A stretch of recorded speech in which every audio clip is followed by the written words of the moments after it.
আজি আমাৰ তুলি মানে লিনৰ মনটো খুবেই বেয়া। তাই গম পাইছে তাই আজি যাবগৈ।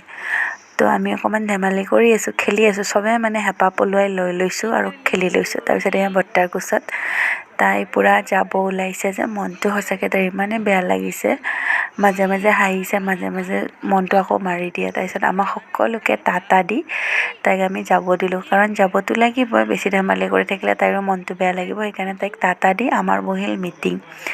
তো সকলোৱে তাই যোৱাৰ পিছত চাহ তাহ খাই মই গ'লোঁ ঢেকীয়াজুলিলৈকে বুলি, কাৰণ মোৰ চকুৰ প্ৰব্লেম হৈ আছে। চশমা পিন্ধা বাদ দিয়াৰ পিছত নাজানো কি হৈছে, বহুত চকু বিষাই, মূৰ বিষাই, এলাৰ্জি উঠে। তো মাৰ এই চিনাকি ক্লিনিক এখনলৈকে গ'লোঁ, তাতে চকু দেখালোঁ। ডক্টৰজন সঁচাকৈ বহুতে ভাল, ধুনীয়াকৈ চাইছে আৰু চেডিচিনখিনি ধুনীয়াকৈ দিছে।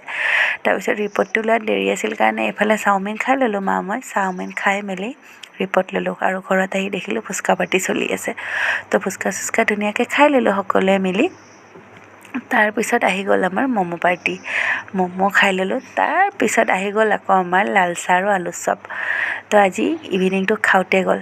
আৰু তাৰপিছত আমাৰ নিমন্ত্ৰণ আছিল গোটেইকেইটাৰে, মানে মাহীহঁতৰ ঘৰত। তো তাতে খালোঁ ভাতৰ লগত আছিল মাংস, বেঙেনা ভাজি, ডিম, নিম্বু, পাপৰ, ঢেৰ আইটেম। আৰু আজিলৈ ইমানে, বাই।